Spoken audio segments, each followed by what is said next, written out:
Luuk came out yesterday, and honestly, he's one of my new favorite characters to play in the entire game. And I also think his kit is very well designed, being one of the very few characters to come out in recent times to have genuine issues. And when I say issues, I don't mean things like free-to-play accessibility. In fact, he's very accessible for free-to-play players. Rather, I mean things about his gameplay or his kit that make him worse in certain types of content, which allows other characters with lower damage ceilings to thrive a little more against certain enemies. However, the question I want to pose is, did Kuro Games go too far? And did they give Luuk too many problems? So first off, I want to discuss in this video why I believe that giving characters actual problems is important for the game. Because recently, Kuro Games has not been giving their characters enough quote-unquote issues. Now when I say issues, I don't mean things like lack of teammates. Rather, I'm thinking about aspects of the character's rotation and their kit that naturally make them less powerful in certain scenarios. For example, a character like Jinshi is largely focused on having 2 nukes in her rotation, which makes her worse in multi-wave content. However, a character like Flawed does not have a real problem in her kit. This means that no matter what type of content you decide to use her against, she's always going to function at maximum performance. So if your Flawed team is the strongest team on your account, there is genuinely no reason for you to not use Flawed on literally everything the game has to offer, and that's going to get stale.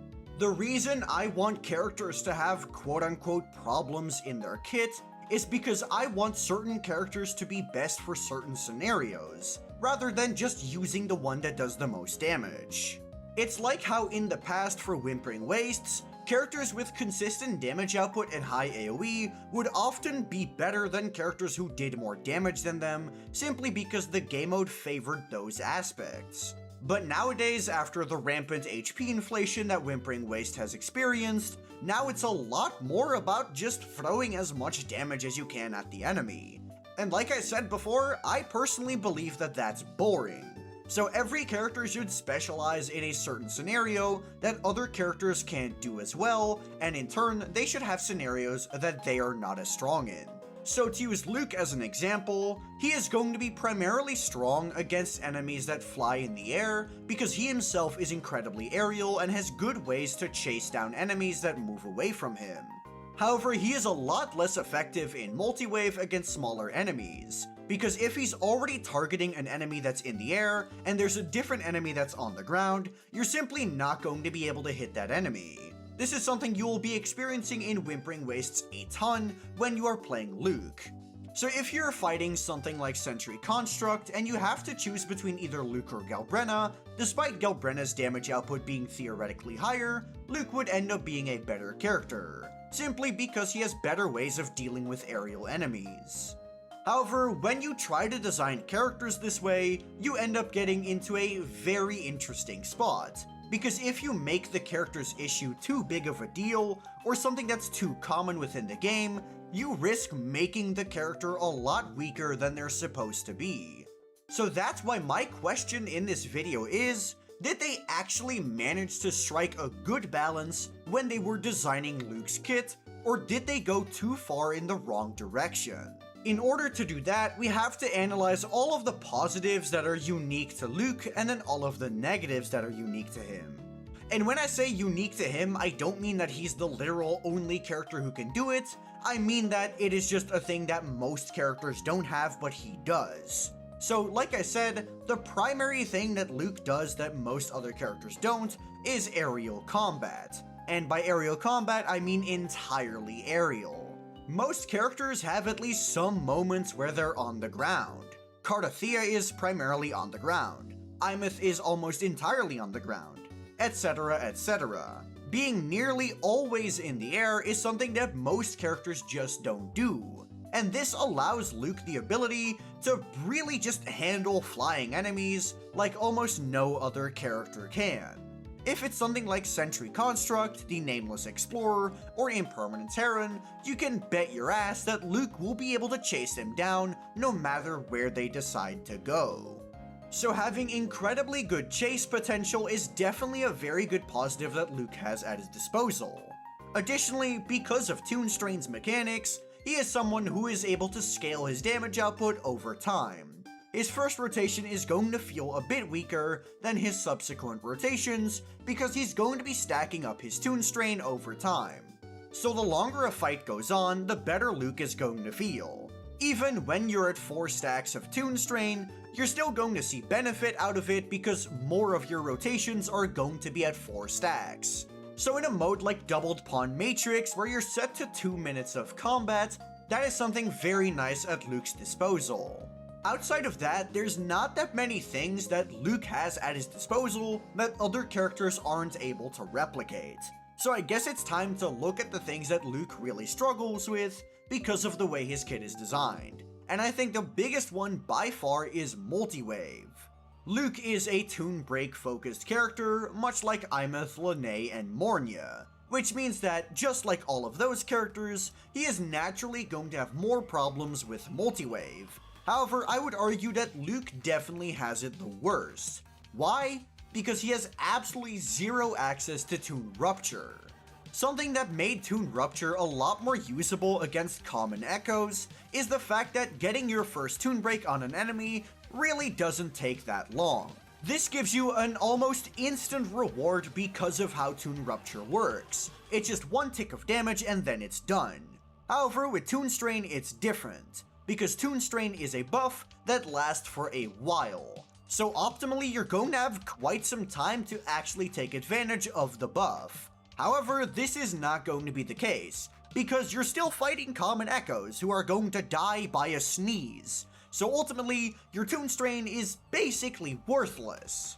Luuk actually does have a countermeasure to this that works wonders within Tower of Adversity, letting him store Toon Strain interfered stacks to reapply them on his next Toon Break when a new enemy spawns in.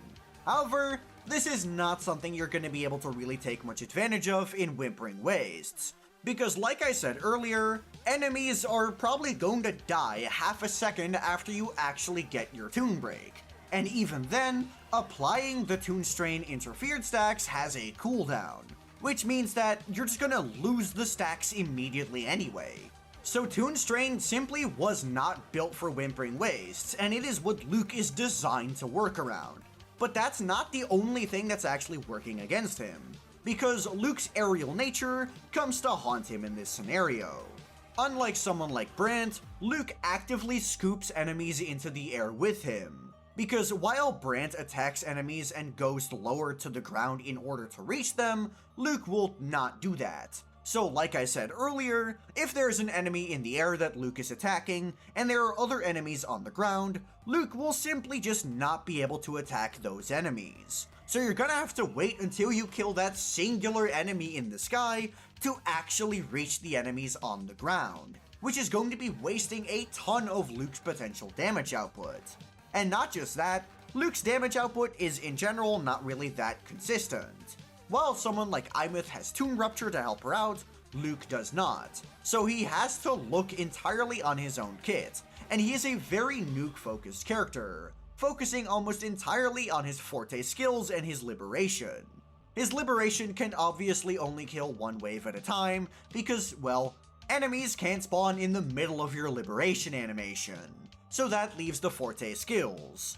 But his first forte skill does not exactly have a very large hitbox. The second forte skill lets Luuk just fly to the other end of the map, which will once again separate enemies, and then his third forte skill sometimes has some really wacky targeting, where you're only hitting like 2 enemies even though most of them are grouped together.